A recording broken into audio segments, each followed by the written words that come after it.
Vamos lá, pessoal, olha só. Primeiro, né?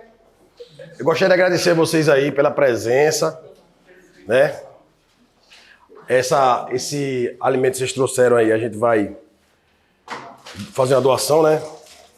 Para o Instituto aqui, Perrone aqui. Bora? E aí vai ajudar bastante, né, pessoal? Então vamos lá. Cadê papai para pagar o quadro? Cauê. Chegar aqui, tá o quadro aqui.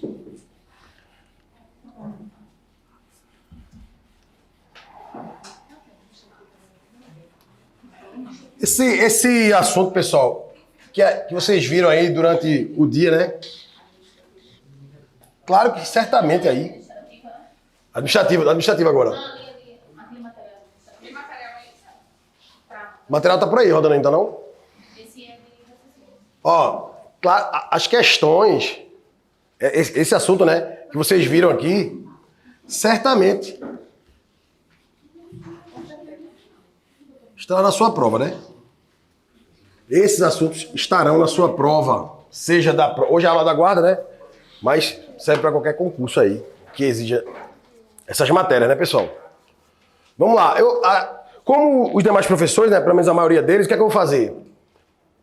Vamos olhar as questões, poucas questões, mas aí a gente vai trazendo a teoria, o que interessa para a sua prova, né? A gente aqui costuma ser bem objetivo, o máximo possível. Ser objetivo não significa um estudo raso, não é isso, é objetividade. O que cai na sua prova, claro, e você entendendo o assunto, né?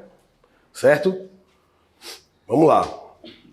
Eu ia dar um expor agora em vocês, mas vou deixar para mais tarde. Vamos lá. Vamos para as questões aí e aí a gente traz a teoria. A administração pública se divide em administração pública direta e indireta. A administração pública indireta é composta por entes com personalidade jurídica, sim, que são criados pela administração pública direta, para que esta possa transferir aos entes algumas de suas competências, visando a eficiência e a qualidade de serviços públicos. Perfeito. Os entes integrantes da administração pública indireta são as autarquias, fundações públicas, empresas públicas e sociedade de economia mista. Então, a respeito desse assunto, vamos procurar aqui a questão correta, né, pessoal? A questão correta. Vamos lá. Letra A. Quando a administração pública direta cria pessoas jurídicas especializadas para a transferência da prestação de determinados serviços, diz que há centralização. Aí, pessoal, muitos de vocês já sabem isso, né? Aqui nós temos o quê? A descentralização. Descentralização. Olha só. Deixa eu abrir uma página aqui em branco. Veja, pessoal, vocês, quando estiverem estudando, procurem entender o cerne, a essência da questão e trabalhar ela. Então, não façam o que a maioria faz. O que é que eles fazem? Ah, eu tenho 5.000 questões no QC resolvidas. 10.000 questões no TEC, se você, né, gosta do TEC concurso. Então, isso aí, quantidade, pessoal, não quer dizer nada. Então, preze muito sempre pela qualidade. Então, ao realizar uma questão, trabalhe o cerne, a essência dela. O que é que essa questão está exigindo de mim? O que é que ela está exigindo de mim? O que é que ela quer que eu saiba? O que é que ela quer que eu saiba, né? Qual é a essência disso? Então, isso você vai trabalhar nas revisões. Você fazendo dessa forma, a questão pode perguntar de com outras palavras, né, de qualquer outra forma que você vai conseguir resolver. Então, muito cuidado com isso. É importante fazer questões, importantíssimo, pessoal, fazer questões. Mas não se preocupe com quantidade, né? Não adianta você estudar agora e faz uma questão ali daquele assunto que você acabou de estudar, vai acertar a maioria das questões, né? Se não todas. Você acabou de estudar, né? Então, pense nisso, né? Sempre buscando a qualidade. Então, a questão não exigiu determinada coisa, mas ela está falando de um assunto. Ela está falando de um assunto e a gente tem que trabalhar esse assunto, né? Porque a questão da prova pode ser outra, mas também relacionada a esse assunto aí. Então, olha só, a questão trouxe... Onde fica essa questão? Onde fica essa... Deixa eu pegar aqui o... Onde eu coloquei esse material? Tá onde? Ao longo. Tá... Ó. Criação pela administração direta de entidades da administração indireta. Então, vamos lá. Olha só. Vou desenhar aqui para vocês. Temos aqui, pessoal, administração. Deixa eu melhorar isso aqui.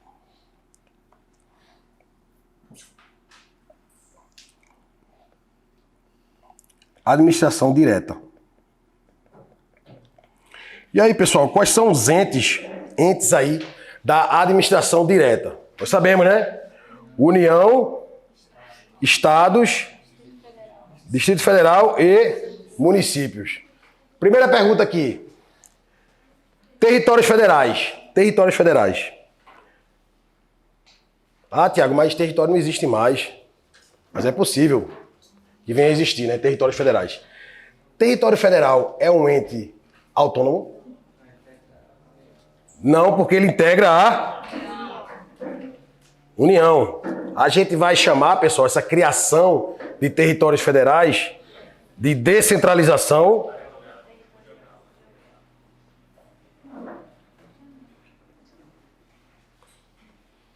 geográfica, também chamada de territorial.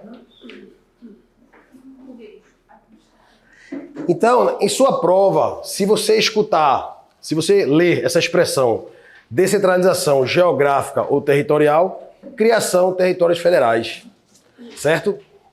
Chamados aí de autarquias territoriais, né? Tranquilo? Bom, vamos lá. Primeiro ponto que a gente deve saber aqui na administração direta é União, Estado, Distrito Federal e municípios. Administração direta. Primeiro, são entes políticos.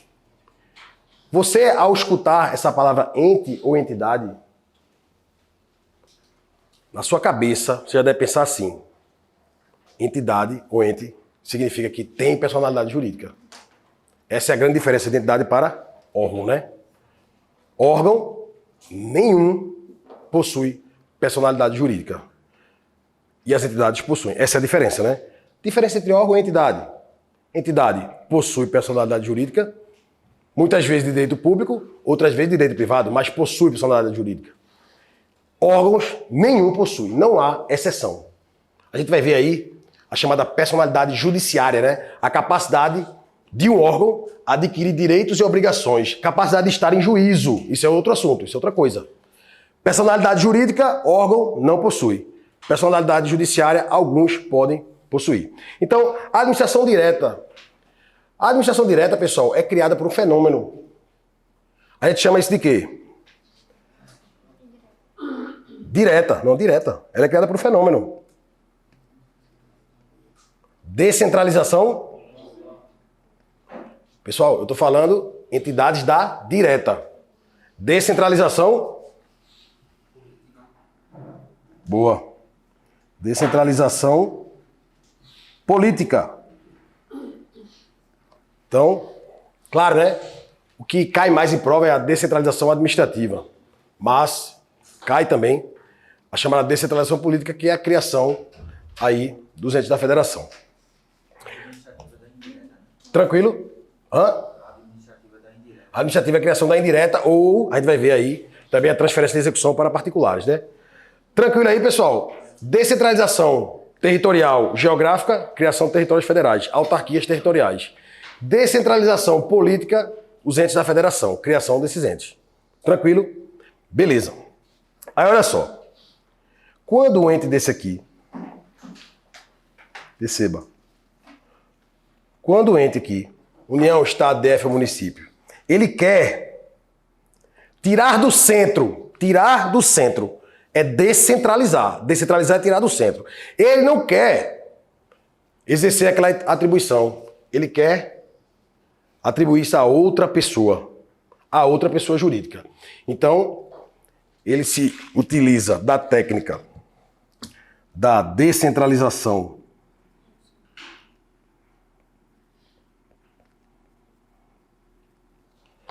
por outorga. E aí vocês devem ficar ligados às expressões sinônimas, né? Outorga, também chamada de por serviços, técnica, legal ou funcional.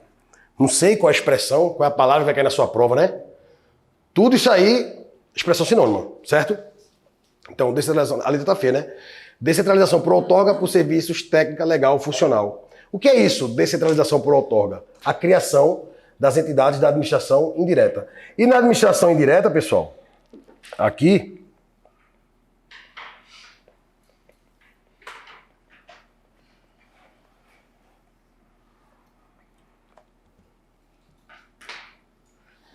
o que é que a gente tem aqui na administração indireta? Olha só.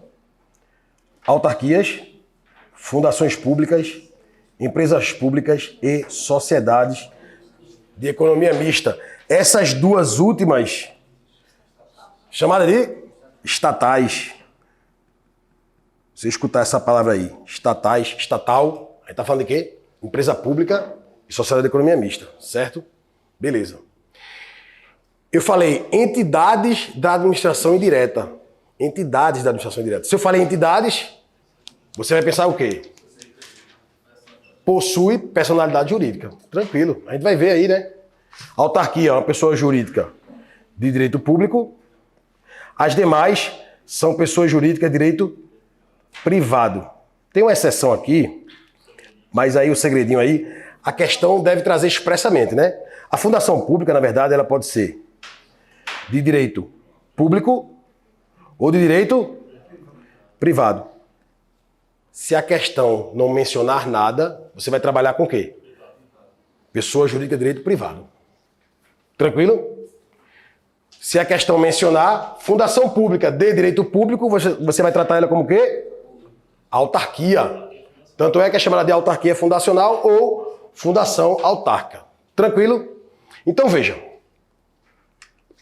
Basicamente, a administração, ela pode, ela mesma, a administração direta, executar aquelas atribuições, aquele serviço público, ou ela pode tirar do centro, ela descentraliza. Descentraliza, né? Criando ali entidades de administração indireta, uma espécie. Ela pode também fazer o seguinte, pessoal. Olha só. Ela pode, e aí esses mnemônicos, né, que vocês decoram aí, seguinte. Vocês decoram isso aqui, né? Peraí. Ó.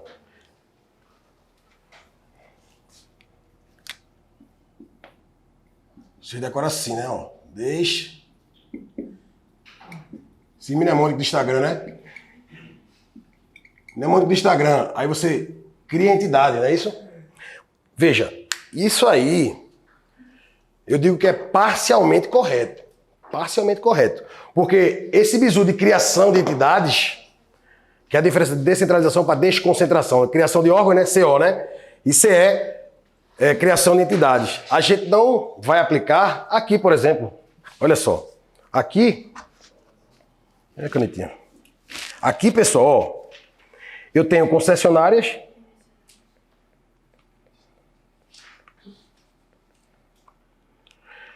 permissionárias e autorizatárias.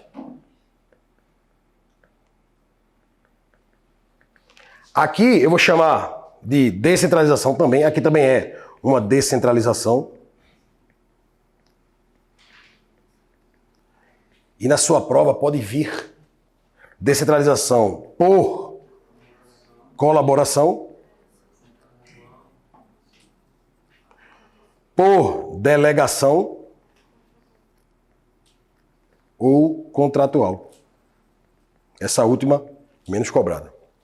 Então, descentralização contratual por colaboração, por delegação, significa a administração direta, transferir somente a execução do serviço para um particular. Aí veja, por que isso aqui é parcialmente correto? Quando você pega uma concessionária de serviço público, aqui, essas empresas de transporte, Borborema, por exemplo, o Estado não quer fazer aquilo, ele acha mais conveniente ali passar isso para o particular. Ele vai fazer o contrato de concessão e vai jogar para o particular. Para quem é o particular? Borborema, por exemplo, Borborema, Veracruz, empresa de ônibus. Serviço público de transporte, né? Então ele vai passar para uma entidade dessa. uma pessoa privada ali. Eu te pergunto, a administração direta, nesse caso, criou alguma entidade? O problema já existia. É uma empresa que participou da licitação. Então, se isso aqui serve para você lembrar, diferenciar de desconcentração, ok. Mas não esqueça do roxinho aqui, ó. O roxinho aqui não está criando entidade nenhuma. Não é verdade? Não está criando nenhuma. Em cima, ali, o azul, as entidades ali em vermelho, ok. Criação das entidades da administração indireta, beleza. Criação de entidades, certo? E aí temos aí que a autarquia é criada diretamente por lei, né? A lei é o próprio instrumento criador da autarquia. E as demais fundações públicas, empresas públicas e sociedade de economia mista são autorizadas por lei, né? Elas nascem com a lei? Não. Elas precisam de uma lei autorizadora mais o registro dos seus estatutos, não é isso? Já a autarquia não. Basta a lei para a autarquia? Basta. A autarquia, com a edição da lei, já faz nascer a autarquia, né? A lei, com a própria edição, faz nascer a autarquia. Beleza, então é o seguinte, pessoal. A letra A fala o seguinte, olha só. Quando a administração pública ela cria entidades aí para executar o serviço, a gente já sabe aí, descentralização. A centralização, pessoal, significa o seguinte, ela própria aqui, ó, a própria administração direta, por meio de seus órgãos e agentes, executando aquele serviço. Muito simples, né? A questão cobrou simples. A gente deu uma explanada aí, mas a questão cobrou simples. Instituto da descentralização e centralização. O que é centralização? A própria administração direta, União, Estado, DF, município, exercendo atribuições, prestando aquele serviço público, por exemplo. Isso é centralização, né? A própria administração direta, por meio de seus órgãos, realizando ali suas atividades. Quando ela prefere atribuir isso a outra pessoa, ela pode se valer aí da descentralização por outorga ou da descentralização por delegação, por colaboração.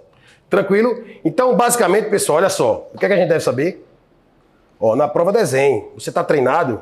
Seguinte, ó. Eu coloquei um aqui. Ó. Papel. Na prova tem um aqui, ó. Presta atenção. O que a gente deve saber? Administração direta. Eita, tá horrível, né? Administração direta. Então temos aqui União, Estado, Distrito Federal, município. Você vai lembrar daquele detalhe do território, né? Temos administração indireta. Autarquia, fundação pública, empresa pública, sociedade e economia mista. Essas duas últimas chamadas de estatais. Então, quando a administração direta cria um ente da administração indireta, descentralização por outorga. Quando ele passa isso para um particular, concessionária, permissionária, autorizatária, descentralização por colaboração. Lembre disso, né? Lembre disso. Então aqui eu tenho uma administração pública centralizada e aqui eu tenho uma administração pública descentralizada, né, pessoal? Descentralizada, muito simples, né? Vamos voltar para a questão.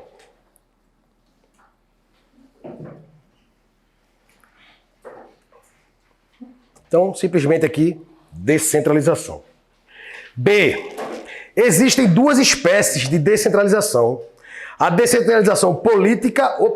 Descentralização política. O que é a descentralização política mesmo?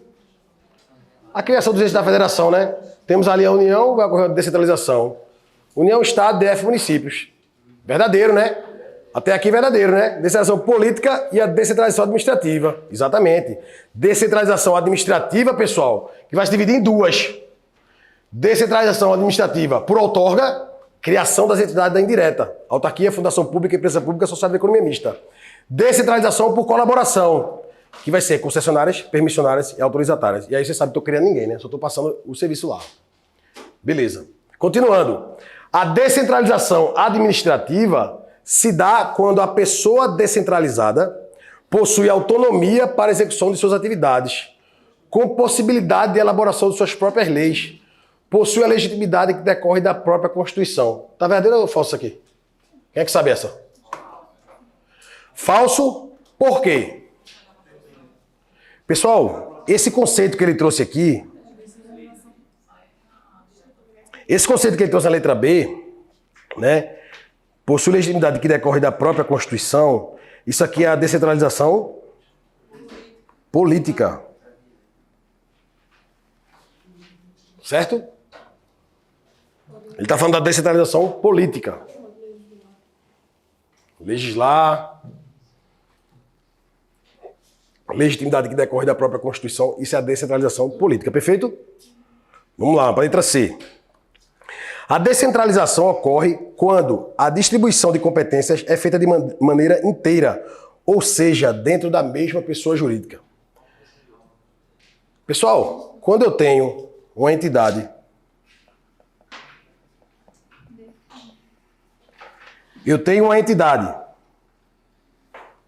e aí eu faço uma distribuição interna de competências para órgãos.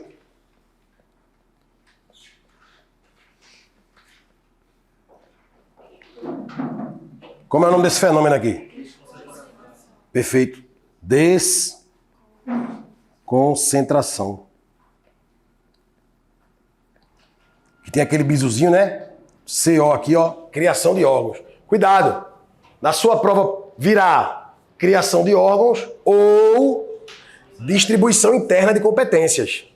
Muitas questões falam em distribuição interna de competência, o cara só naquele bizuzinho lixo vai fazer o quê? Não falou em criação de órgão, não é isso aqui não. Então o cara tem que entender, pelo menos. É fácil, né? Então, o que é a desconcentração? Criação de órgãos, distribuição interna de competências. Aí veja, olha o raciocínio que você tem que ter. Tem quantas pessoas jurídicas aí nesse desenho? Pessoa jurídica tem quantas? Entidade, né? Tem uma. Uma entidade. A desconcentração pressupõe quantas entidades? Só uma. Se você está falando de pluralidade de entidades, a gente já vai falar em descentralização, né? Como vimos. Se a gente está falando de desconcentração, a gente está falando de uma entidade com um ou vários órgãos. Na distribuição interna de competências. Aí pensa comigo. Se a gente tem uma entidade numa distribuição interna de competências, imagine uma empresa, né, criando seus órgãos ali. Setor de vendas, almoxarifado, setor de compras, marketing. Uma empresa privada faz isso também, desconcentra também. Cria órgão, né, distribui internamente ali as competências. Perceba, é correto afirmar que na desconcentração a hierarquia permanece? Sim. Permanece. Uma pessoa jurídica, órgãos, aí temos a hierarquia. Perceba que na descentralização, como envolve pessoas jurídicas distintas, existe uma quebra de quê? Hierarquia.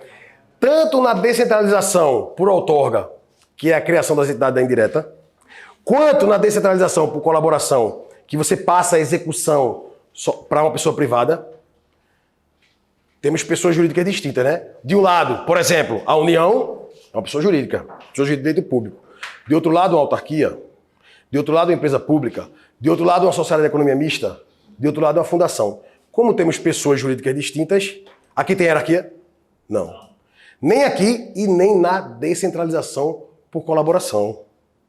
Então, quando o Estado de Pernambuco, por exemplo, faz o contrato ali de concessão com a Borborema para prestar o serviço público de transporte, temos a pessoa jurídica, Estado de Pernambuco, e temos a pessoa jurídica ali, Borborema. Tem hierarquia aqui? Não. Certo? Não tem hierarquia aqui. Então, ó, você já deve fazer esse raciocínio. Descentralização, pluralidade de pessoas jurídicas. Logo, não há o quê? Hierarquia. Falou em pessoas jurídicas distintas, não há o quê? Hierarquia. Se a gente está falando, se a gente está trabalhando no âmbito de uma pessoa jurídica só, na criação de órgãos, distribuição interna de competências, permanece o quê? Hierarquia, certo? Tranquilo? Então, o fenômeno da desconcentração, criação de órgãos, distribuição interna de competências, né? Anotem aí. Aqui, ó. Passa uma setinha aí, ó. Pra gente tentar ir mais rápido, né? Porque eu falo muito mais importante, né? Pontos importantes para sua prova. Distribuição interna de competências, criação de órgãos, fenômeno da desconcentração. Letra C. A descentralização ocorre quando a distribuição de competências... Foi essa questão, né? Tá errado, né? Isso aqui é o quê? Desconcentração. Pessoal, Só sobrou a letra D, né? Vamos analisar ela. O objetivo da descentralização é proporcionar maior eficiência. Claro, pessoal. Pessoal, o que é ser eficiente? O princípio da eficiência é princípio explícito na Constituição Federal, né? O famoso LIMP, né? Legalidade, pessoalidade, moralidade, publicidade e eficiência. Eficiência, lembrando, esse princípio da eficiência, ele foi inserido pelo Constituinte originário ou foi pelo Constituinte derivado reformador? Reformador. A emenda aos 45, né? Lembre disso, já foi perguntado em prova, certo? Não foi pelo Constituinte originário, sim, Constituinte derivado reformador, né? Aliás, pessoal, não é o direito constitucional, né? Mas, já que estamos falando de poder constituinte derivado reformador, é aquele poder que reforma a Constituição, né? Então, para eu reformar a Constituição, eu faço isso por meio de emenda constitucional. Emenda constitucional. Requisitos aqui.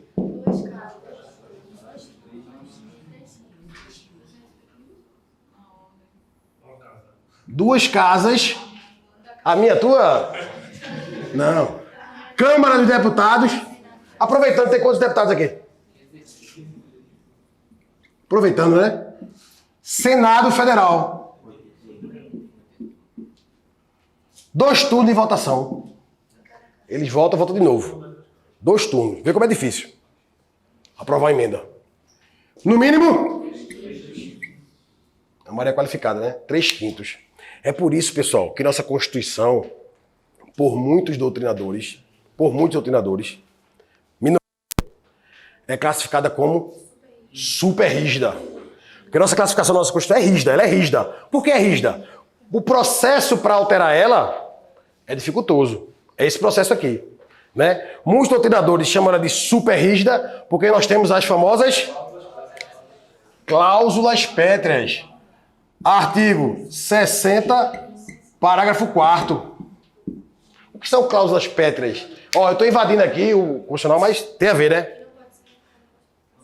São aqueles assuntos, aquelas matérias, por isso dá-se o nome de limitação material, que são as matérias, assuntos, que a gente não pode retirar da Constituição.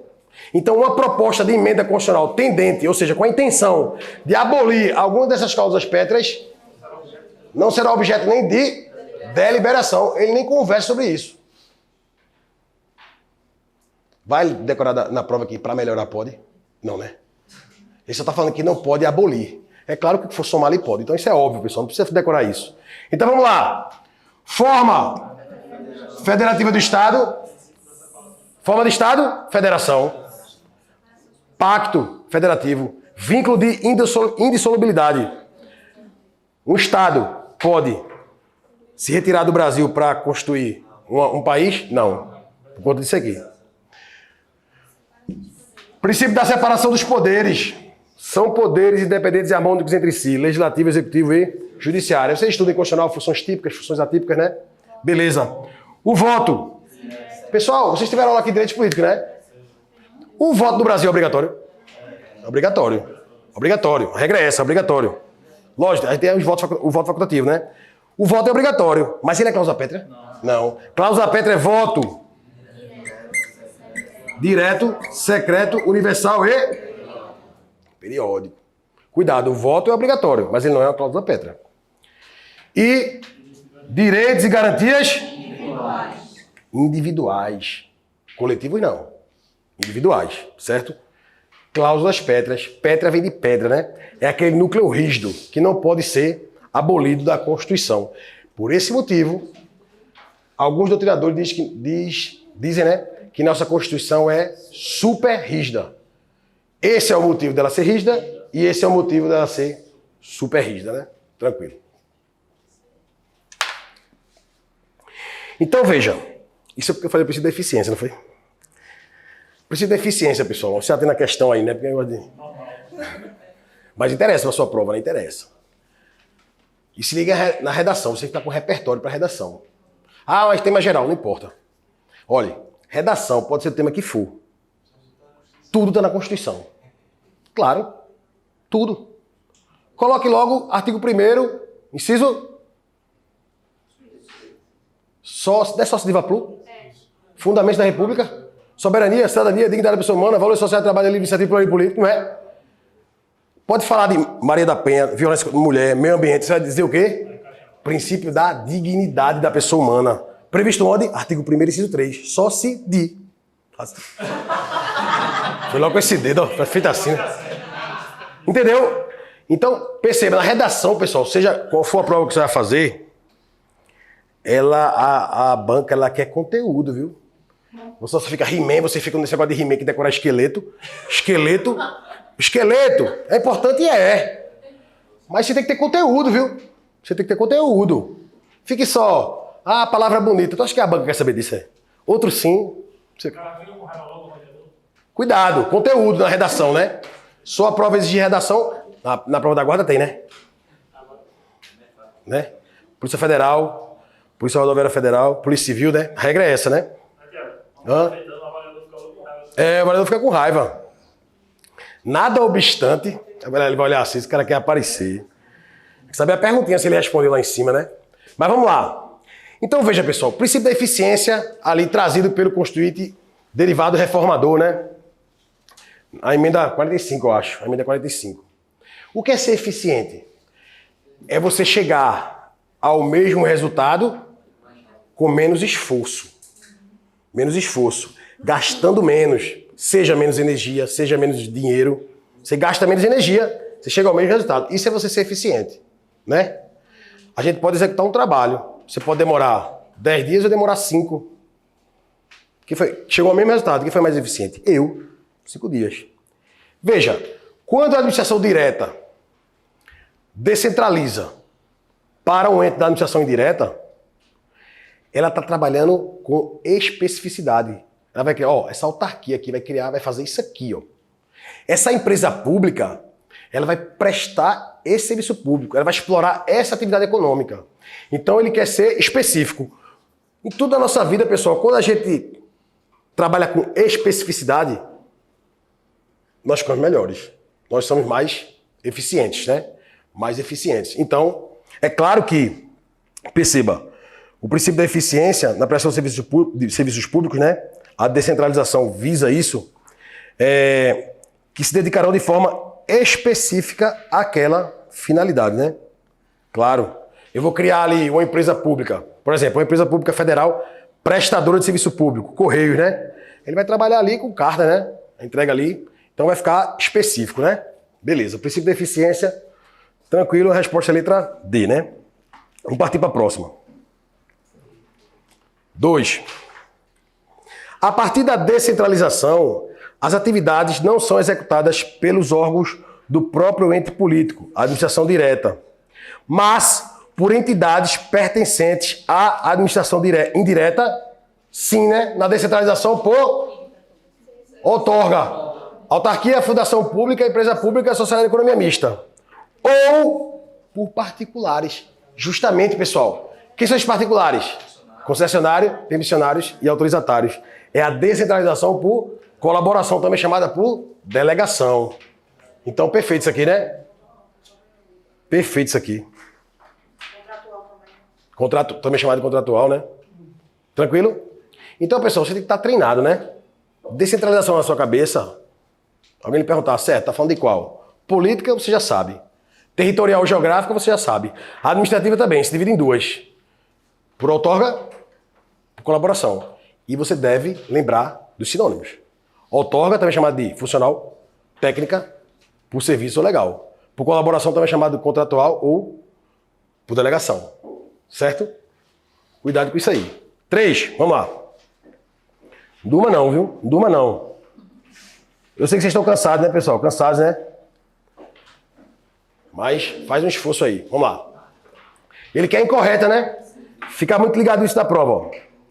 O capital das empresas públicas é exclusivamente público, podendo sua origem ser federal, distrital, estadual ou municipal.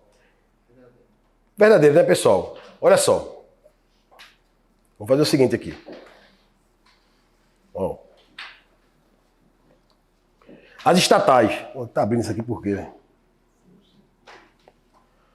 Pessoal, importantíssimo. Questão potencial de prova, né? Empresas públicas, sociedade de economia mista. Cuidado com isso aqui. Olha só. Empresas públicas. Em relação ao capital, o capital é 100% público. Pessoal, esse capital aqui, 100% público, ele pode ser da União, do Estado, DF, município, inclusive pode ser de outras entidades de administração indireta, né? Mas é público. Sociedade de economia mista. Público mais privado. Majoritariamente público, né? Tem mais diferenças aí entre empresas públicas e sociedade de economia mista? Pessoal, algumas questões falam assim, ó. Algumas questões falam assim, ó. Empresa pública, ela é criada para prestar serviço público. Sociedade de economia mista, ela nasce para explorar a atividade econômica, restringindo fazer isso. Se liguem. As estatais, ou seja, empresas públicas e sociedade de economia mista, as duas, podem fazer essas duas coisas. Elas nascem ou para prestar um serviço público ou para explorar a atividade econômica. Então, uma empresa pública, ela pode prestar serviço público ou explorar a atividade econômica. Sociedade de economia mista também. Prestar serviço público ou explorar a atividade econômica. Temos aí, né, uma empresa pública prestadora de serviço público, famosa Correios. Temos a empresa pública exploradora de atividade econômica, famosa também, Caixa Econômica Federal. Então tá aí a prova que os dois podem fazer as duas coisas, né? Beleza. Pessoa jurídica é direito o quê? Privado. Então, sempre as estatais, seja prestador de serviço público ou explorador de atividade econômica, são pessoas jurídicas de direito privado. Sempre. Né? Agora, o regime jurídico ao qual elas se submetem é um regime jurídico híbrido. Não estou falando de capital não, viu, pessoal? Regime jurídico híbrido. Regime jurídico híbrido significa se submeter a normas de direito público e direito privado. Elas se submetem a normas de direito público e direito privado. Beleza. Muito bem. Empresa pública, ela pode ser qualquer forma admitida no direito. Sociedade de economia mista somente sociedade anônima, SA, né? Dê uma diferença. O foro, né? A justiça competente. Empresa pública, se for empresa pública federal, justiça competente. Justiça Federal, né? Se for empresa pública estadual ou municipal, Justiça Estadual. Agora aqui, pessoal, sociedade de economia mista, não importa se é federal, estadual ou municipal.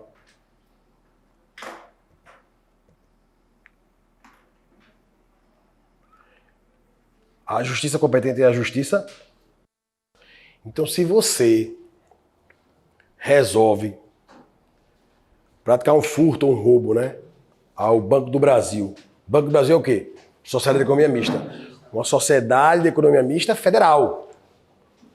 Mas como estamos falando de sociedade de economia mista, mesmo que seja federal, qual é a justiça competente para julgar aquele crime ali? Estadual, não falando da justiça. Justiça estadual. Tranquilo? Então, temos aqui, ó, os pontos de divergência, né? Aqui, ó. Isso aqui. Os pontos de divergência entre elas, né? Ponto em comum, as estatais são fruto da descentralização por outorga, né? Mais um ponto em comum, né? Descentralização por outorga. Tranquilo. Vamos lá, vamos voltar.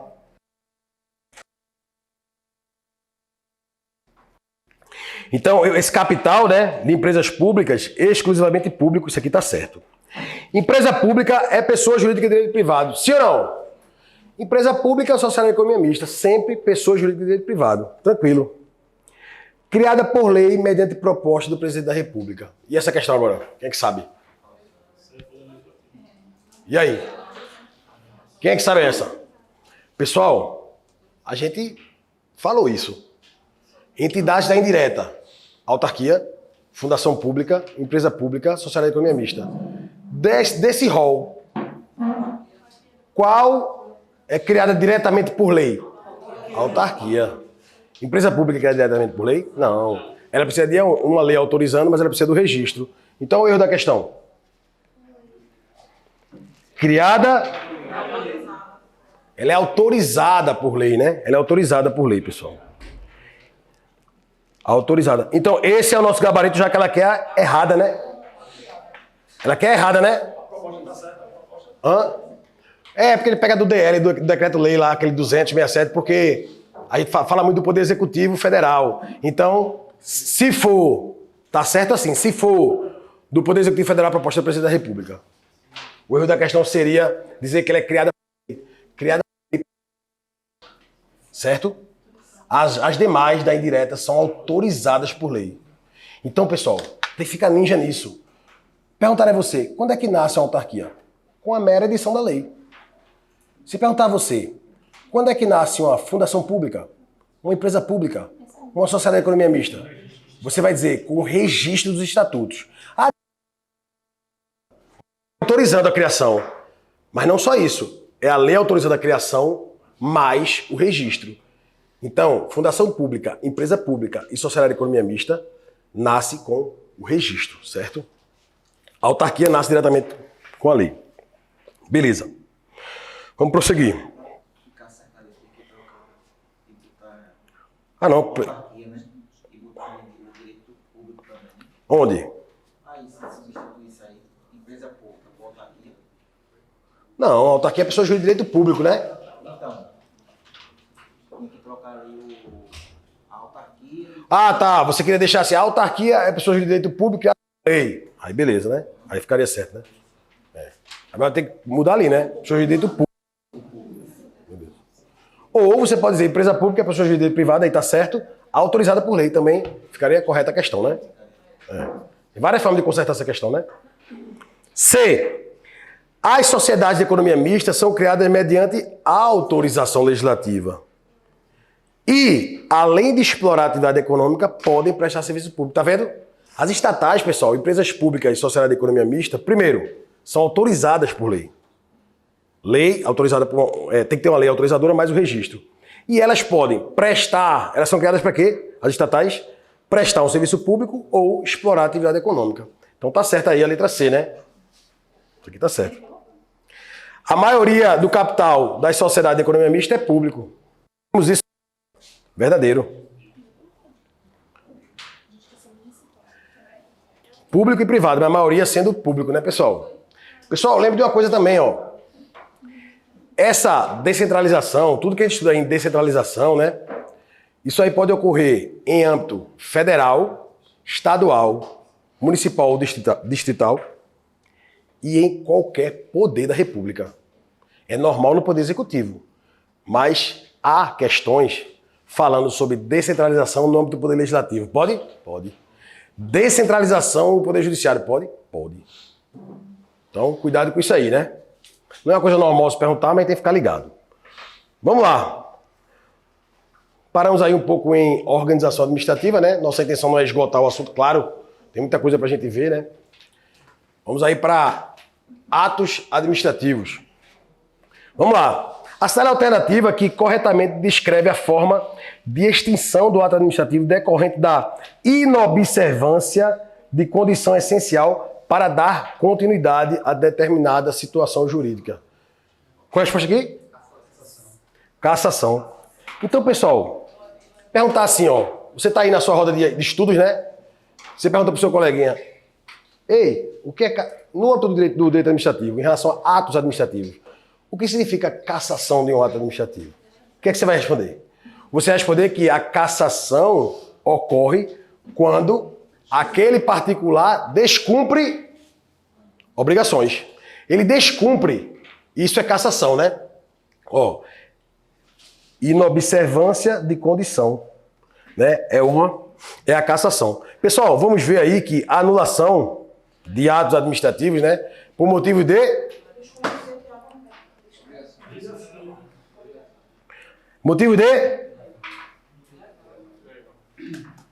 ilegalidade, motivo de ilegalidade, né? Aqui o ato é o quê? Ilegal, ele possui vício.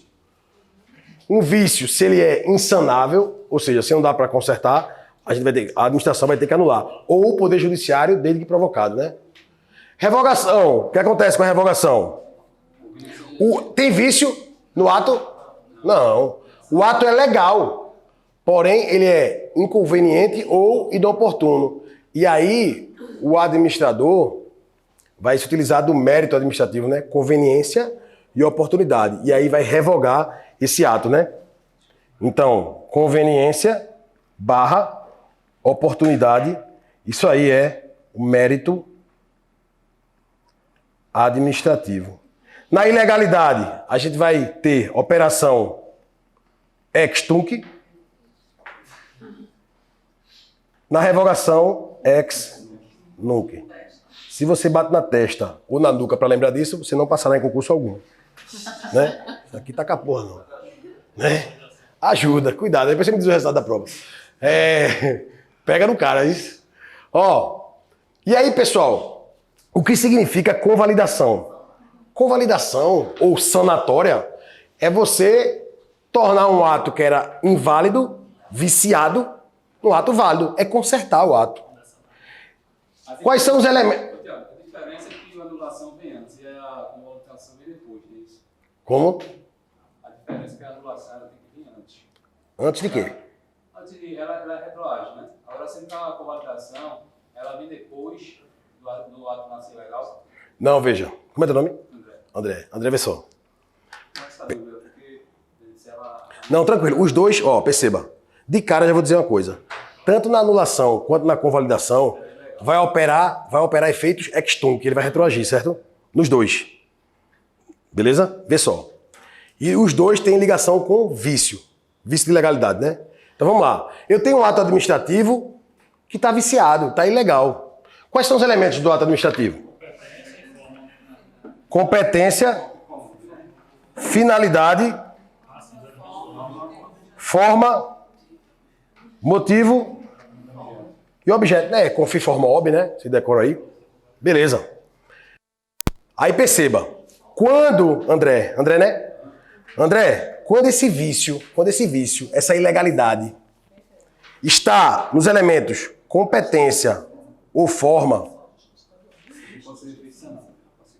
desde que essa competência não seja exclusiva, porque ainda que o vício esteja no competência e a seja exclusiva, não vai dar para sanar, não. Tem que ser uma competência não exclusiva. E esse vício na forma aqui, para que a gente possa sanar, convalidar, tem que ser não essencial para a formação do ato. Aí, obedecendo esses requisitos, aí eu vou poder convalidar. Então perceba, na anulação, vamos pensar assim, ó, a gente tem um ato viciado, né? Tem um ato viciado. Bom, se o ato tem vício em qualquer outro elemento que não seja competência e forma, a administração tomou conhecimento daquilo, deve fazer o quê? Anular. Né? Ela vai ter que anular. Ou o Poder Judiciário, se for provocado, ele vai anular também. Né? Então a anulação cabe à administração pública e ao Poder Judiciário quando provocado. Tranquilo? Mas digamos que esse vício está nos elementos ali, competência ou forma, e essa competência não seja exclusiva e essa forma não seja essencial. A administração pública, pessoal, diante desse caso, ele tem duas opções. Veja, não tem vício, mesmo que seja convalidável, mesmo que eu possa, administração pública, convalidar, consertar, eu posso anular. Porque não tem vício, eu anulo. Primeira opção. Segunda opção, já que é um vício consertável, convalidável, ou seja, vício na competência, quando não exclusiva, ou vício no elemento forma, quando não é essencial, eu posso convalidar e tornar o ato válido. O que era inválido, eu torno ele válido. Tanto na anulação quanto na convalidação, qual é o efeito que vai operar? Ex tunc. Ele vai retroagir, né? Então, você perguntou se é antes ou depois. Veja, para eu analisar uma anulação ou uma convalidação, é claro que é sempre após o ato, após o vício, né? Eu olho para o vício e digo, bom, esse é um vício que eu posso consertar. Eu tenho a possibilidade de consertar. Sabe como foi que caiu a questão uma vez? Exatamente. O ato de convalidação, o ato de convalidar, que é consertar um ato, quando possível, nesses casos, é obrigatório. Ou seja, a administração pública está diante de um ato viciado. Mas um ato que dá para consertar, que dá para você convalidar. Ela é obrigada a convalidar? Não, ela pode convalidar. Ela pode convalidar ou anular. Aí na questão, sabe o que foi que caiu? O ato de convalidação é discricionário. Olha o dedo, como é que diz Edivaldo, né? Olha o dedo. Por que o ato de convalidação é discricionário? Porque a administração pública está diante de um ato viciado. Ela percebeu que esse vício está no elemento competência ou no elemento forma. Percebeu que na competência, essa competência não é exclusiva e a forma não é essencial, ela pensa, esse ato aqui eu posso consertar. Mas como ele é viciado, eu posso também anular. Por isso que diz que é discricionário o ato de convalidação. Porque se eu posso uma coisa ou outra, eu tenho uma margem de discricionariedade, uma margem de escolha. Então o ato de convalidação é discricionário. Agora ele opera igual à anulação, efeitos do quê? Retroativos, né? Ex tunc, né? Ex tunc, beleza? Isso aqui, né, pessoal, isso é o assunto que é formas de desfazimento do ato administrativo, né? Anulação, revogação, cassação. Tem contraposição também, né? Com vício. Vício de legalidade. Por exemplo, a gente trabalha aqui na repartição pública. A competência para, vamos lá, servidores públicos civis federais, né? Lei 8.112/90, a lei que rege os servidores públicos civis e autarquias, né? Da União. Quando você vai aplicar a penalidade de demissão, essa penalidade de demissão, no âmbito do poder executivo, cabe ao chefe do executivo. Certo? Aí você é servidor público civil da União, sei lá, você é um policial federal. Polícia Federal é um órgão da administração direta da União, né? Beleza, aí você pratica um ato punido com demissão. E aí o superintendente da Polícia Federal demite você. O ato de demissão. A quem compete demitir? Não é o chefe do executivo? Tem que ser o presidente da República. Concorda que esse ato está viciado? Tem um vício de legalidade. O erro. O vício no elemento o quê? Competência. Entendeu? Vício é qualquer ilegalidade no ato. Você tem uma série de requisitos para preencher, para obedecer no ato, e ele tem alguma ilegalidade, certo? Quando a gente fala viciado, é um ato ilegal. Ele não obedeceu algum requisito ali. Certo? Então, tranquilo? Aí, né? A questão 4, tranquilo, né? Vamos lá. O ato administrativo goza de presunção de legitimidade e veracidade. Pessoal, você está estudando, seja ninja. Um aviso para vocês, principalmente o pessoal de fora. Mesmo que você não estude aqui, eu quero que você estude aqui, claro. Mas se você não estudar aqui, não sei lá onde é que você estuda, se você estuda só em casa, não importa. Seja ninja nos estudos. Seja ninja, certo? Qual é o cerne dessa questão aí? Olhando o caput dela. Não, eu não estou perguntando a resposta não. O cerne, a essência. O que é que você vai fazer? Em casa, estudando. Olhando pro computador, olhando para... Você vê assim, ó. Seja ninja. Responder questão, todo mundo responde, pessoal. Acerta, erra, errou, passa. Aí tem 10 mil questões resolvidas no QC. Isso interessa? Interessa nada. Eu nunca resolvi mais de 3 mil questões no QC, pessoal. Já passei Polícia Judicial Federal, TRF, 5ª Região, 14º lugar. Nunca resolvi 50 mil questões. Polícia Rodoviária Federal, os dois do concurso, 2 vezes, dentro das vagas. Primeira turma, 2019 e 2021. Polícia Penal Federal, DEPEN. Trabalhei lá, 2009 e 2011.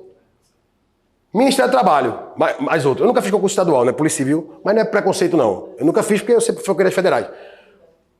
Para que um zilhão de questões? Não precisa, pessoal. Uma questão com qualidade. Você pega uma questão e trabalha ela. Não importa a banca que vai fazer uma pergunta em relação àquele assunto. Você vai responder. Certo? Então trabalhe com qualidade. Quero saber onde é que você estuda. Se ligue nisso, né? Pare de ficar com essa coisa de Instagram procurando fórmula mágica. Esquece, meu irmão. Esquece. É mapa mental do Lulu, que você vai para canto nenhum, não. É o estudo sólido, certo? Então vamos lá. Olha só. Como vimos, né, temos ali elementos. Ah, Tiago, a questão está falando de atributos. Sim, a gente está revisando. É assim que você deve estudar. Elementos do ato. Quais são mesmo? Elementos. Competência.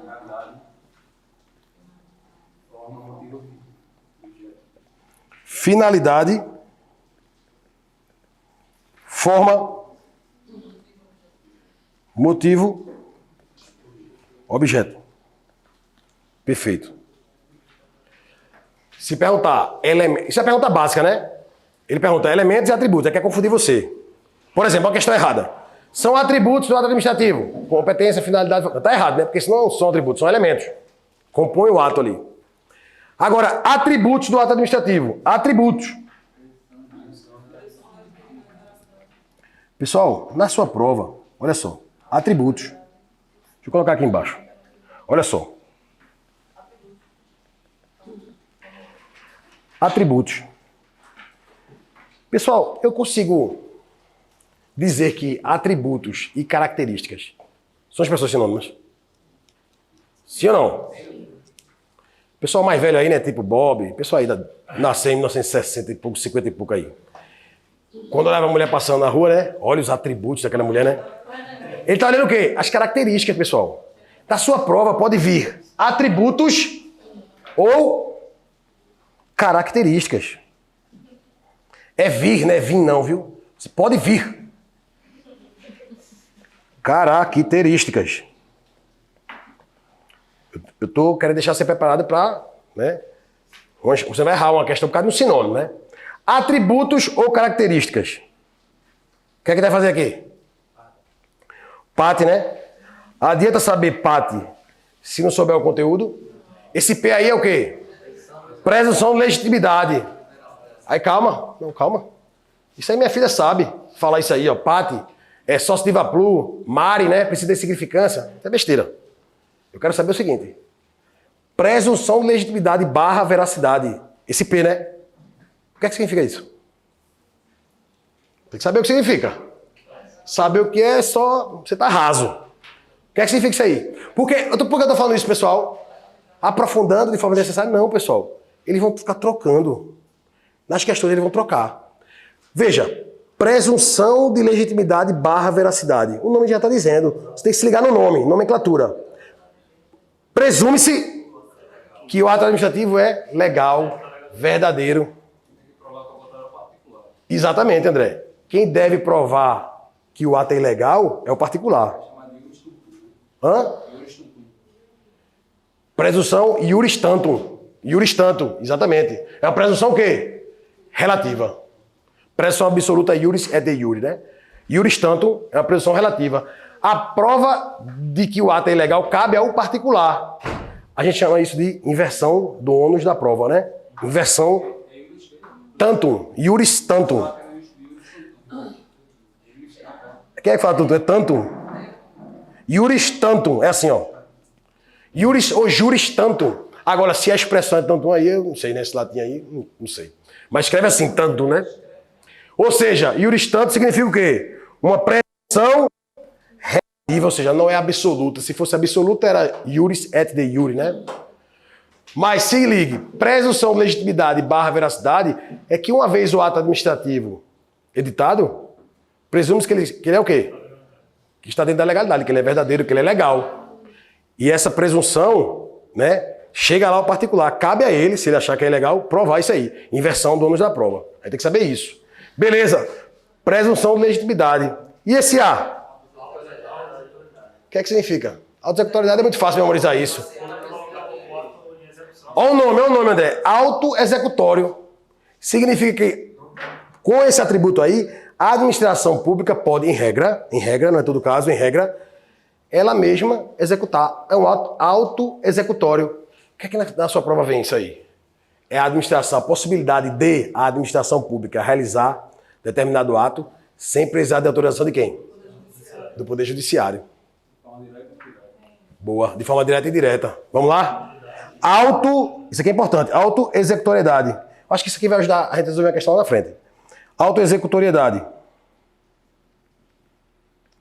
A gente tem meios diretos de coerção e meios, né? Meios diretos e indiretos. Meios diretos de coerção a gente vai chamar de executoriedade. Aqui aprofundando mais um pouco esse atributo, né? Mas cai em prova, viu? Meios indiretos. Exigibilidade. Aí vê só. André, tu pega teu carro, estaciona no meio da Avenida Boa Viagem. Estaciona. No meio da Avenida Boa Viagem. Tá lá, estaciona teu carro. A administração pública, no caso aí, algum órgão de trânsito desse, ele precisa de autorização do Poder Judiciário para remover teu carro dali? Não. Concorda que é um ato autoexecutório? Mas eu estou envolvendo a exigibilidade ou a executoriedade? Qual? Executoriedade. Executoriedade. Executoriedade, ó. Executoriedade é um meio direto de coerção. Então, diretamente, ela mesma, a administração, vai lá e retira teu carro. Beleza? Você concorda? Exatamente. Agora veja, você estacionou no meio da Avenida Boa Viagem, né? Você vai ser... O pessoal gostava PRF, né? Você não vai dizer que PRF, que é multa não, viu? Ele vai ser autuado. Tecnicamente, você vai ser autuado. A multa depois, né? Veja. Você concorda que vai levar, nessa expressão popular, uma multa? Não vai? Estacionar ali, vai uma multa. A multa é um meio direto de... Indireto de coerção. Indireto. Por quê? Se você não paga ela, você... Mas por que é um meio indireto? Eu quero desenvolver esse raciocínio em vocês, para você não ficar naquele decoreba, porque aí você esquece o decoreba, mas o raciocínio, para chegar à resposta, você não esquece. Então, por que ele é um meio indireto de coerção? Hã? Você não é obrigado a pagar a multa. Ele força você a pagar, para você... se você não pagar essa multa, você não vai conseguir o licenciamento do carro. Não é? Mas como é um meio indireto, a administração pública pode forçar você a pagar a multa? Forçar não. Só o Poder Judiciário pode fazer isso. Percebeu? Então, na multa, nesse exemplo, isso é um exemplo, tem vários, né? Nesse exemplo, estacionar no local proibido. A administração, nesse caso, você estaciona no meio da avenida, ela vai retirar seu carro dali, com a finalidade pública, né, do bem-estar da coletividade, vai retirar meio direto de coerção, executoriedade. E tem a ver com a auto-executoriedade. Agora, o meio indireto de coerção vai ser a aplicação da multa. Né? Exigibilidade. Exigibilidade. Tranquilo? Então, isso que você perguntou é importante, porque isso cai nas provas. Né? Essa parte é um pouco mais aprofundada. Aprofundado quer dizer que é difícil? Não. Aprofundado para como a banca trabalha, né? Então, beleza? Autoexecutoriedade, né? O que significa mesmo autoexecutoriedade? Pelo menos isso tem que saber para a prova. Que a administração pode executar o ato independente de autorização quem? Judicial. Isso tem que saber. Beleza. Tipicidade, né? Esse T é o quê? Tipicidade. Né? Todo ato da administração deve ter previsão, né? A administração, né, pessoal, só pode fazer o que a lei manda. Ou seja, a administração atua sob o comando da lei. Já nós, os particulares, a gente pode fazer tudo que a lei não proíbe. Então, o princípio da legalidade para nós particulares ele é mais abrangente, né? Ele é mais abrangente, certo? E imperatividade, né? O que significa imperatividade? Atos de império. O que significa atos de império? Imperatividade. Que a administração vai praticar ato independentemente da sua vontade. Ou seja, ela vai retirar teu carro lá, independente se vai achar ruim ou não. Atos de império, né? Não tem diferença entre coisibilidade não. Isso é a mesma coisa, né? Veja, na doutrina tem. Para sua prova, não tem. Para sua prova você vai diferenciar, sabe o quê? A gente viu elementos do ato, atributos do ato. Aí na sua prova tem atributos especificamente do poder de polícia. Atributos do poder de polícia. PP, poder de polícia. Aí você vai lembrar de quê? DAC, discricionariedade, auto-executoriedade e coercibilidade. Aí essa coercibilidade aqui, para sua prova, o que é que vai interessar? Imperatividade é a mesma coisa. Ato de império, né? Coercitivo, você fazer força perante o particular, independentemente de sua concordância. Não é isso? Coerção. Força, não é isso? Para sua prova você pode levar isso aí, tranquilo. Esse PP é poder de polícia, né? DAC é discricionariedade. Discricionariedade. Eu pensei que era também de delegalidade, pessoal, que não podia acesso particular, mas não tem nada a ver, não. Não entendi. Indelegabilidade. Eu pensei que tinha esse também, acho que confundi. Não, veja. Poder de polícia? Sim. Veja. É porque se eu entrar nisso aí vai ficar grande, mas veja. Veja. Como é que era antigamente? Antigamente, que eu digo até pouco tempo. Você podia delegar a polícia. O poder de polícia existe um ciclo ou fase, né? A gente tem ordem, também chamado de ordem ou legislação. Ordem ou legislação. A gente tem fiscalização.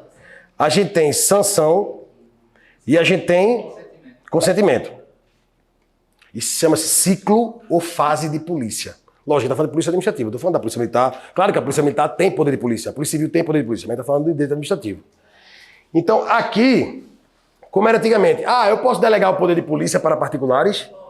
Aí, antigamente, você dizia o seguinte, você só pode delegar isso aqui, ó. Antigamente você falava fiscalização, basicamente era isso, fiscalização, e ali, às vezes, o consentimento. Você poderia delegar a particulares.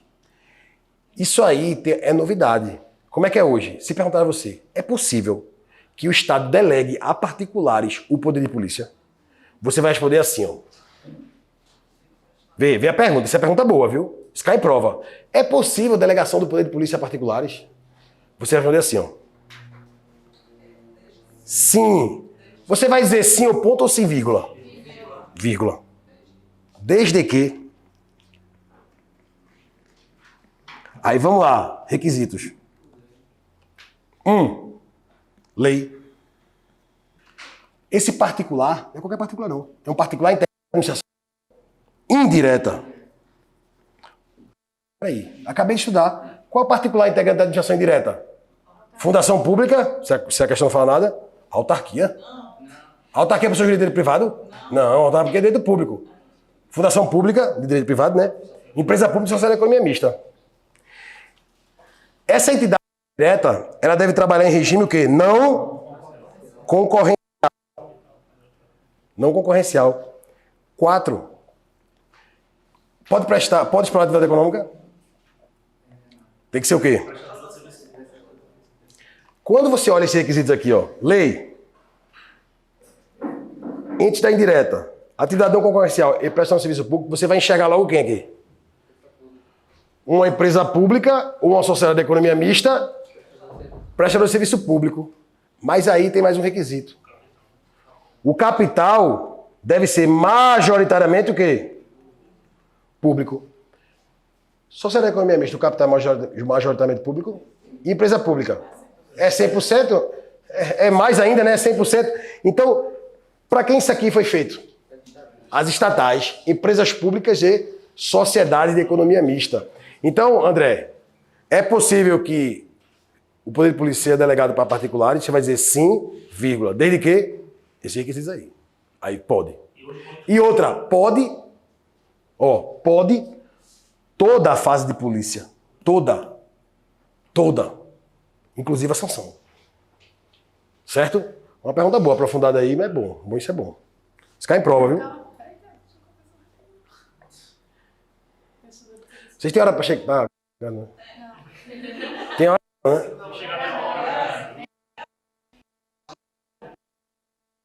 Eu tô aqui, Capital aqui, ó. Deixa eu colocar aqui. Não, 100% não.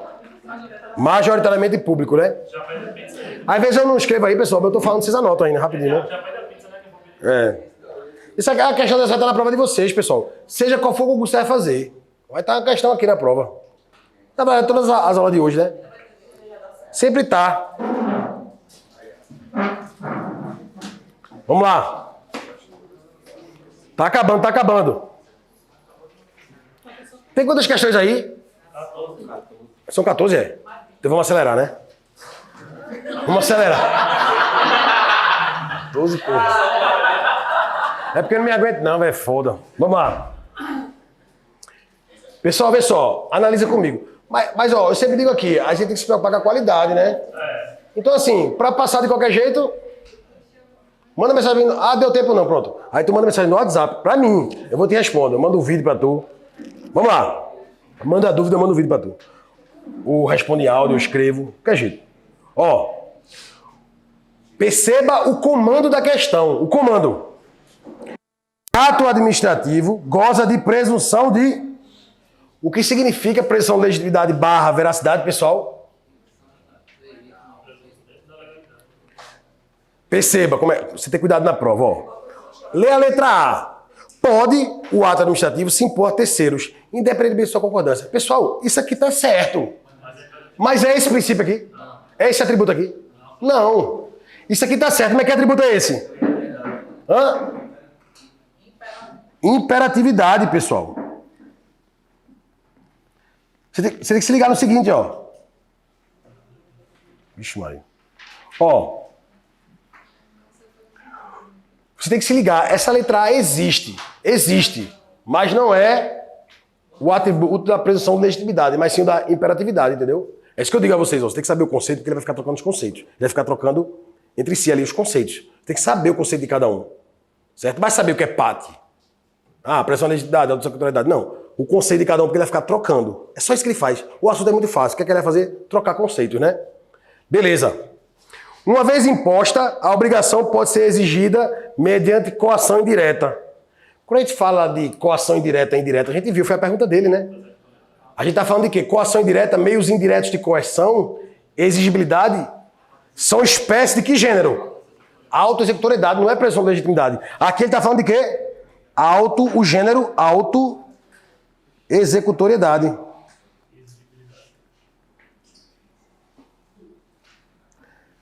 Na sua espécie o quê? Exigibilidade. Pessoal, essa prova, essa banca com Supan, ela é bem tranquila, ela é fácil, né? Agora sim, ela tem algumas formas, ela tem uma forma de perguntar diferente às vezes. Ela tem uma forma diferente de perguntar. Mas aí é que tá, se você tem um raciocínio jurídico, você consegue matar. Se ficar com decoreba lixo, você só mata algumas. Por exemplo, direito penal, ela pede preceito secundário. O que é preceito secundário? A pena. Ela pede a pena. A pena do crime tal e reclusão de tanta... Pô, ninguém decora isso. Vai estar decorando a pena de tudo que é crime, mas ela pede. Eventualmente ela pede, né? Então, a gente deve saber pelo menos dos crimes principais. Então, vamos lá. C. O cumprimento da obrigação, quando não cumprida, mediante coação indireta, pode ser exigido por meio de coação direta, ou seja, através da força. Isso aqui é o quê? Isso aqui é o quê? Eu posso dizer que isso aqui é a auto-executoriedade com a imperatividade, né? Auto-executoriedade e imperatividade. Agora, pessoal, de acordo, né, com a presunção de legitimidade, olha o nome. A nomenclatura, você mata a questão, né? Veracidade significa o quê? Se presume verdadeiro e legal. Até que se prova o contrário, né? Até prova em contrário. Aí foi o que o André... A gente estava aqui conversando, né, André? Até prova em contrário. Quem vai provar? Particular. Essa presunção é o quê? Relativa. Muitas vezes trazendo em prova iuris tantum. Presunção relativa. Então, você tem que ficar ligado no comando da questão, né? No comando da questão. Vamos lá. 6. Assinale a alternativa que não indica um dos componentes que constitui a infraestrutura, ou seja, a composição do ato administrativo. Pelo amor de Deus, né? Você vai chegar na prova lá, tá de caneta preta, né? Não é isso, caricatura? Caneta preta na prova, você vai dizer o quê? Infraestrutura. A composição do ato administrativo é o quê? Competência, finalidade, forma, motivo, objeto. Ele quer o que não faz parte. Qual é aqui? Fácil, né? Fácil, né, pessoal? Competência, finalidade, forma, motivo, objeto, subjetivo. Nada a ver, né? 7. Pessoal, fácil demais isso aqui. Ó, deixa eu falar pra vocês. Excesso de poder, desvio de poder, vê só. Presta atenção, para acertar a questão na prova. Caiu isso aqui, tem que matar. Ó, presta atenção.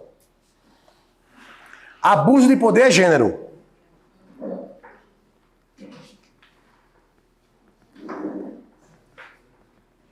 Sempre cai isso, né?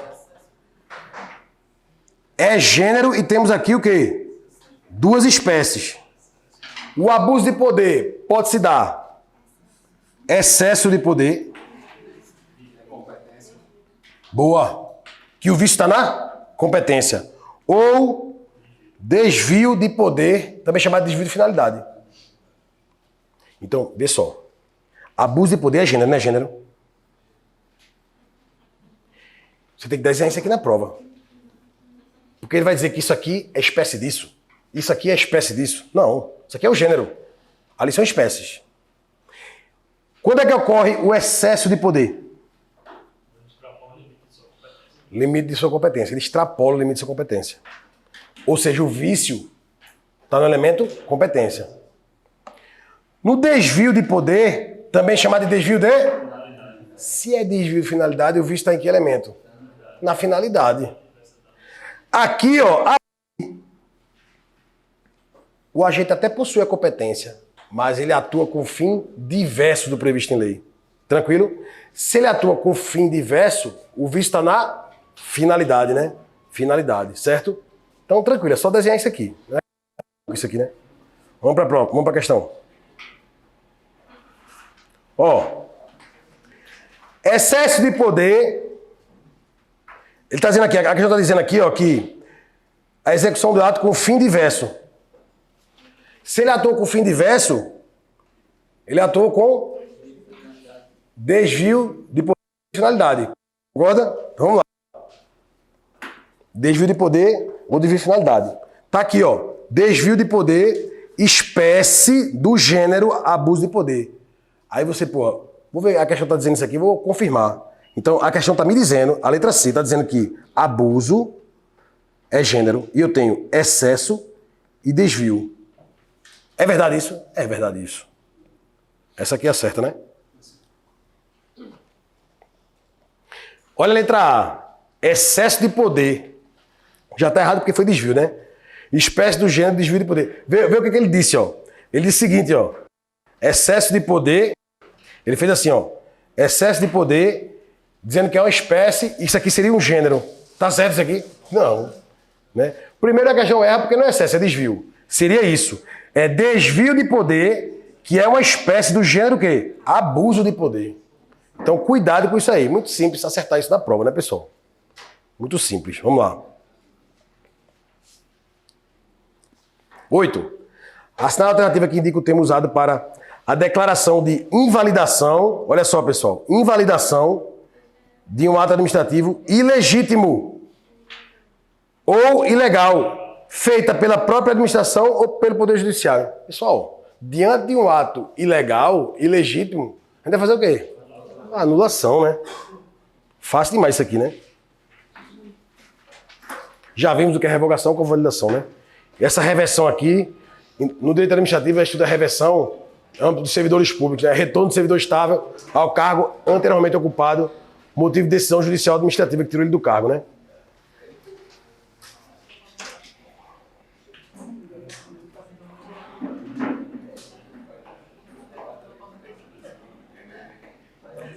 Nove. Poderes administrativos, vamos lá. Achar a alternativa correta.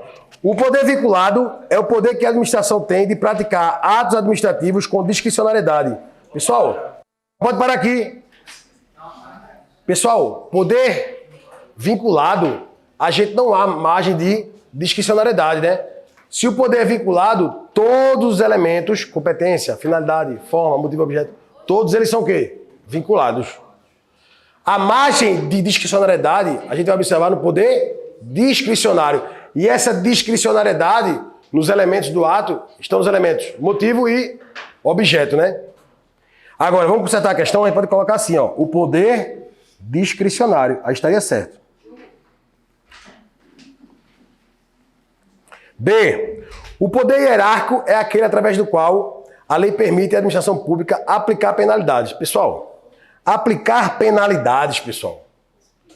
Poder disciplinar, disciplina, né? Agora ele mistura, né, Theo? Hã? Pessoal, atenção para isso aqui, ó. Uma coisa pode cair na sua prova. Vê só. A gente né, costuma associar poder disciplinar sempre ali no âmbito do serviço público, né? A administração com o servidor público, né? Sei lá, você é um servidor público qualquer, né? Policial ou não. Sei lá, você é um policial rodoviário federal e pratica alguma irregularidade.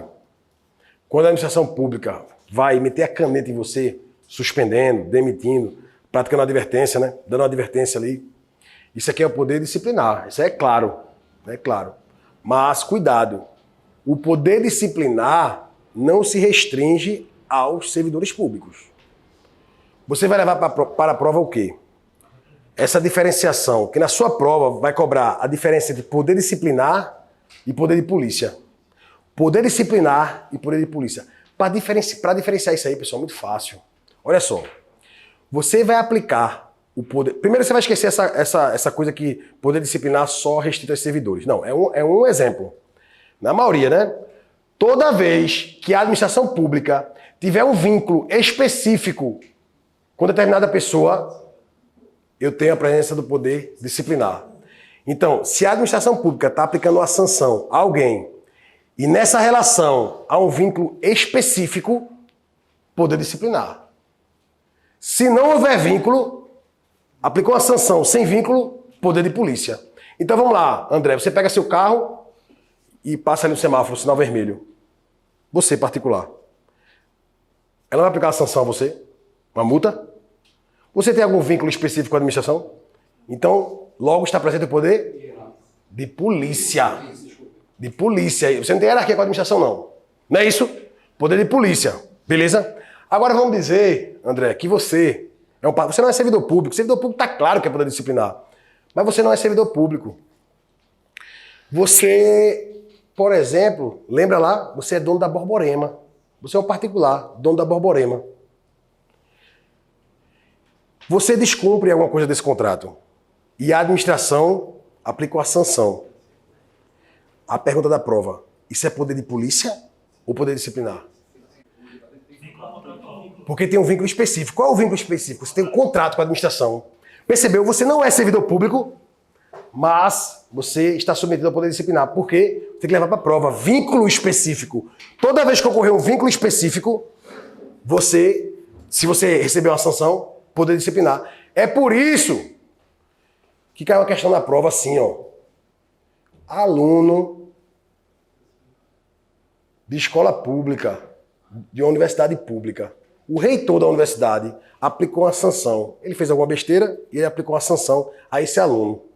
A pergunta da prova era: poder de polícia ou poder disciplinar? Disciplinar. Ele é servidor público, esse aluno? Não. Mas poder disciplinar, por quê? Ele tem um vínculo específico com a administração. A administração, nesse caso, é o quê? A universidade pública ou a escola pública, entendeu? Ele tem um vínculo específico, que é a matrícula nessa universidade pública ou nesse colégio público. Então, na sua prova, para você marcar poder disciplinar, não só o servidor público. Claro, o servidor público também tem o quê? Um vínculo específico. Toda vez que você observar um vínculo específico, recebendo sanção, sofrendo a sanção, poder disciplinar. Sem vínculo, poder de polícia. Certo? Sem vínculo, poder de polícia. Beleza? Ah, o bombeiro foi fiscalizar o caricatura. Bombeiro. Fiscaliza, né? Como é que tá aí? Extintores, demarcação. Não vai? O bombeiro chega lá. O bombeiro, nesse caso, é quem? A administração pública, né? Aí o bombeiro chega lá. Eita, cadê? Extintor tudo vencido. O que é que o bombeiro vai fazer? A canetada. Sanção, né? Aí você para e respira. Peraí. Recebeu a sanção. Sanção. Qual o poder que está presente? Aí você faz a seguinte pergunta. Caricatura é o restaurante Bali, né? Esse restaurante tem algum vínculo específico com a administração? Não. Se ele não tem vínculo específico, aquela sanção aplicada pelo bombeiro é com base no poder de polícia. Se ele tivesse vínculo, seria poder disciplinar. Mas é poder de polícia. Então, o segredo está onde? Para você diferenciar poder disciplinar e poder de polícia. No vínculo. Tranquilo? C. O poder discricionário concede à administração o poder de praticar atos administrativos, valorando a oportunidade e a conveniência do ato discricionário, estabelecendo dentro dos limites legais seu conteúdo perfeito, né, pessoal? Discricionariedade é isso, né? O mérito, conveniência e oportunidade. Lembre No ato administrativo discricionário, no poder discricionário, né? O ato administrativo ali, ele é legal. Eu vou revogar ele, né, com essa discricionalidade, modelo de discricionalidade é a revogação, não por ele ser ilegal, né? Ele é legal, mas por motivo de conveniência e oportunidade, eu vou, por exemplo, revogar um ato administrativo, né? Beleza. E letra D, o poder regulamentar é a faculdade que dispõe a administração de condicionar e restringir o uso e gozo de bens, atividades e direitos. Pessoal, sabe qual é o erro aqui? Isso não é poder regulamentar, não. Que poder é esse aqui? Sabe se é conceito? Poder de polícia. Poder de polícia. Esse é o conceito do poder de polícia. Restringir bens e direitos, né? Então a resposta é a letra C. Vamos lá. A exoneração de um ocupante de cargo e comissão é um exemplo de que tipo de poder? Pessoal, cargos em comissão são aqueles declarados em lei de livre nomeação, exoneração. Ou seja, são chamados cargos ad nutum. Pessoal, esses cargos ad nutum, cargos de livre nomeação e exoneração, para eu retirar uma pessoa desse cargo, o nome já está dizendo, né? Livre nomeação e exoneração. Eu posso retirar essa pessoa do cargo sem precisar fundamentar, né? Por exemplo, pegando aí a presidência da República. O presidente da República pode retirar qualquer ministro daquele ali, ministro da Saúde, ministro da Educação, ministro da Justiça. Ele pode retirar o ministro daquele cargo sem precisar fundamentar? Pode. Por quê? Porque cargo de ministro de Estado, por analogia aqui nos estados e municípios, seria o secretário de Estado, né? Secretário de município. São cargos ad nutum. Ad nutum. Cargos de livre nomeação e exoneração. Aí perceba, como é teu nome? Arnaldo. Arnaldo, se liga no seguinte. Esses cargos ad nutum, né? Livre nomeação e exoneração significa que eu posso colocar alguém naquele cargo ou retirar sem precisar fundamentar. Então vamos lá, eu peguei Arnaldo e coloquei no cargo público. Sou presidente da República, bora. Estou agora ministro da Saúde. Agora, eu quero retirar você do cargo. Claro, você pode fazer alguma ilegalidade, praticar uma ilegalidade, eu vou te tirar. Mas eu posso te tirar do cargo sem precisar fundamentar. Ato discricionário meu. Né? Eu vou e tiro do cargo. Beleza. Caso concreto, eu te tiro do cargo, de um cargo desse, cargo de livre nomeação e exoneração, eu te tiro do cargo e fundamento. Eu faço assim, ó. Veja, o cargo, embora o cargo seja livre nomeação e exoneração, né? Veja, esse cargo, eu posso tirar você dele sem precisar fundamentar. Mas o caso concreto, cai em prova. Eu retiro Arnaldo do cargo e fundamento. Ó, eu retirei Arnaldo porque ele furtou os bens da administração pública aqui. Eu fundamentei, né? Eu não precisava fundamentar, porque é um cargo de livre nomeação e exoneração. Ad nutum, né? Mas eu fundamentei. Aí vai entrar que teoria? Teoria dos motivos determinantes. O motivo vai determinar o ato. Veja, eu não precisava motivar, mas eu não motivei. O que é que vai acontecer? Se você provar que o meu fundamento não existe, aí você volta. Teoria do motivo determinante. Certo? Então, eu não precisava fundamentar para tirar você do cargo, mas eu fundamentei dizendo que você furtou. E fica provado que o furto não aconteceu? Concorda que o meu motivo, que estava vinculado ao ato, não é verdadeiro? Então você vai ter que voltar. Certo? Teoria, lembre da teoria dos motivos determinantes. Então, quando a gente fala de cargos em comissão, é porque eu tenho a liberdade para colocar ou para tirar. Ou seja, eu tenho uma margem de discricionariedade, uma margem de escolha. Qual é o poder? Fácil, né? Deixa lá. Obrigado. Obrigado, Bruno. 11.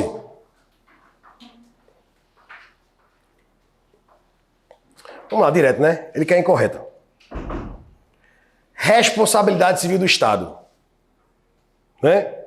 Pessoal, ó, tem aqui do lado em branco, né? Ó, olha só. Responsabilidade civil do Estado. Pessoal, primeira coisa, deve saber aqui. Qual é a teoria adotada aqui? Qual é a responsabilidade adotada aqui, em regra?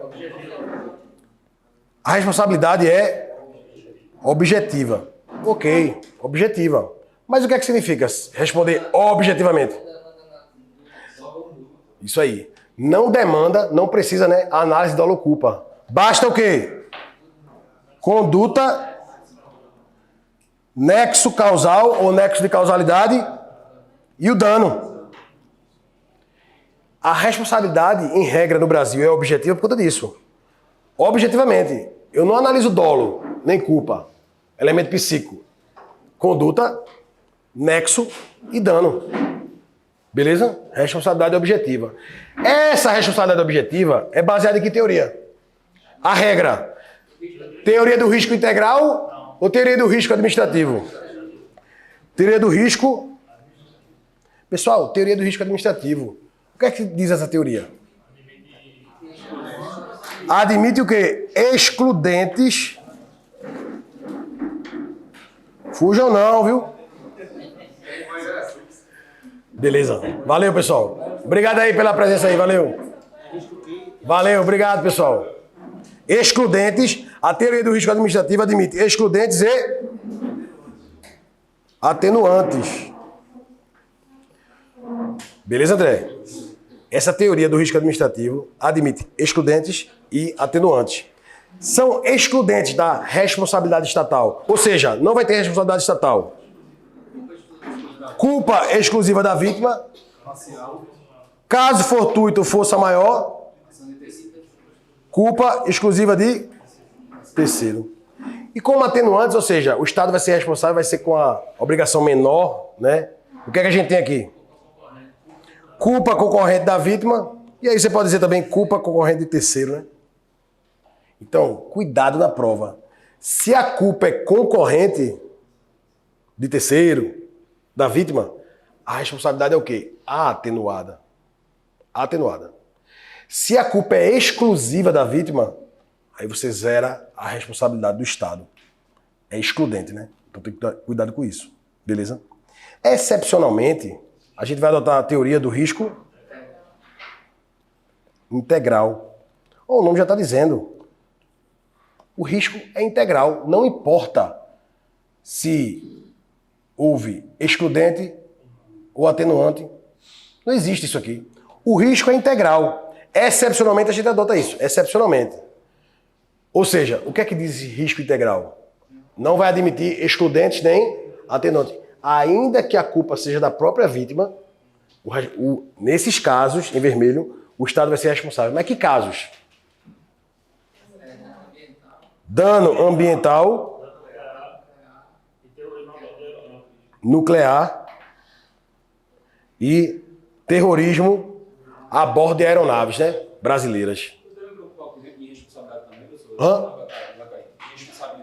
Irresponsabilidade? Não. Geralmente quando ele pede irresponsabilidade, ele pede o contexto histórico. Porque era a teoria da irresponsabilidade, né? Lá no Império, teoria da irresponsabilidade, né? O rei não erra. Aí vinha, e a evolução histórica, né? Até chegar aqui, né? Mas só conhecer, né? Ele vai perguntar as excludentes, as atenuantes, qual é a teoria adotada. Você tem que saber. A teoria é objetiva. A responsabilidade é objetiva. Qual é a teoria adotada? Do risco administrativo. Excepcionalmente é do risco integral. E saber o que significa cada uma delas.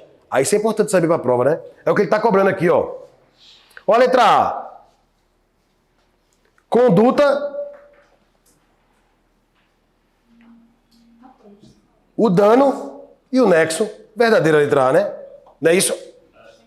A responsabilidade objetiva é isso. B. A responsabilidade civil do Estado é objetiva. Sim ou não? Sim. Motivo pelo qual basta que seja comprovado o nexo, conduta e o dano. Não mais dolo e culpa. Verdadeiro. A regra é essa. Verdadeiro. Beleza?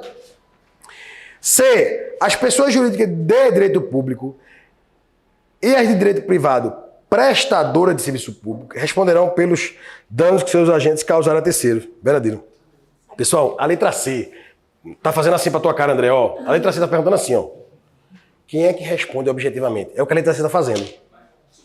Subsidiariamente, o Estado não entra contra o OIB. É ação regressiva. Ação regressiva, né?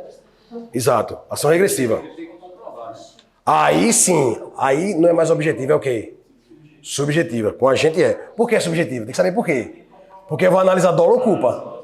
É por isso que é subjetiva, entendeu? Então, a responsabilidade do Estado perante o particular, o Estado causou dano ao particular, é o quê? Objetiva. Precisa de dolo ou culpa? Não. Conduta, nexo e dano. Agora, a responsabilidade do causador daquele dano, o agente público, em relação ao Estado, é o quê? Subjetiva. Ação regressiva, ação de regresso. Aí eu preciso analisar o quê? Dolo e culpa.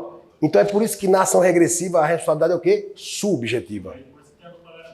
E a teoria da dupla garantia, né? A garantia para o particular que vai receber do Estado e a garantia do agente público que só vai ser cobrado pelo Estado, né? Beleza? Então, o que essa letra C está fazendo é... Quem é que responde objetivamente? Você deve saber o quê? Todas as pessoas jurídicas de direito público... Aí tu, pô, acabei de estudar. Pessoas jurídicas de direito público. União, Estado, DF, município. Quem mais? Autarquia. Autarquia. Todas essas, só por serem pessoas de direito público, já vão responder de forma objetiva. O que é objetiva mesmo? Não precisa de dolo ou culpa, análise dolo ou culpa. Basta conduta, nexo e dano. Beleza. Mas só isso responde objetivamente? Não. As de direito privado também. Vírgula. Desde que sejam pessoas de direito privado prestadoras de serviço público. Aí vê, eu não dei o exemplo da Borborema. Ela não é pessoa de direito privado, não é? Mas ela não presta serviço público. Aí eu te pergunto, quando o ônibus da Borborema atropela uma pessoa, aquela responsabilidade do Estado é objetiva ou não? Responde objetivamente? Responde. Por quê? Porque a pessoa de direito privado prestadora de serviço público. Nesse caso, serviço público de transporte. Então, quem responde objetivamente? Todas as pessoas de direito público, você já sabe, União, Estado, DF, município, autarquia. E a de direito privado, só que nesse caso, se elas forem prestadoras de serviço público. Beleza? Aí eu te pergunto, vê. Ó, a gente tá estudando ali administração direta e indireta, né? Organização administrativa, vê só. Não tem uma empresa pública, Caixa Econômica Federal não é uma empresa pública, ela presta serviço público ou explora atividade econômica? Econômica. Mas não é pessoa jurídica de direito privado? Bom, eu tenho requisito, pessoa jurídica de direito privado, mas é prestadora de serviço público? Não, né? Não, ela explora atividade econômica. Aí eu te pergunto, a responsabilidade dela é objetiva? Não, é subjetiva. Porque teria que ser uma pessoa jurídica de direito privado prestadora de serviço público. Agora vamos continuar na empresa pública, vamos olhar para o Correio. Agora, Correio é uma empresa pública? É. Mas nesse caso, é uma empresa pública prestadora de serviço público, não é? Então, primeiro requisito, pessoa jurídica de direito privado. Mas o fato de ser prestador de serviço público. Ah, então encaixou. Responde o quê? Objetivamente. Então, a que a letra C está perguntando a você é: meu filho, afirme, diga-me, quem responde objetivamente? Aí você responde assim, ó. Todas as pessoas de direito público, no ordenamento jurídico. Se for direito público, responde objetivamente. E as de direito privado, desde que prestadora de serviço público. Não é toda pessoa de direito privado, não. Tem que ser prestadora de serviço público. Isso vai cair na prova, certo? Então, a gente consegue concluir que o quê? Todas elas estão corretas, né? Mas é correto. Qual é correto? Comeu um aí, Eu comi alguma questão, foi? Peraí. Mas aí pergunta eu acho que todas as alternativas estão corretas porque estaria tudo errado, entendeu? Aí seria letra reta. Não mais dó. A letra B. Como é, pessoal? O letra é não mais dó. Ele quer incorreta. Vê só. A responsabilidade civil do Estado é objetiva. Letra B, então a letra B. Verdadeiro. Motivo pelo qual basta que seja comprovado o nexo entre a conduta e o dano, e não mais dolo e culpa. Verdadeiro, isso aqui tá certo. Está certo. Ele quer a errada, né?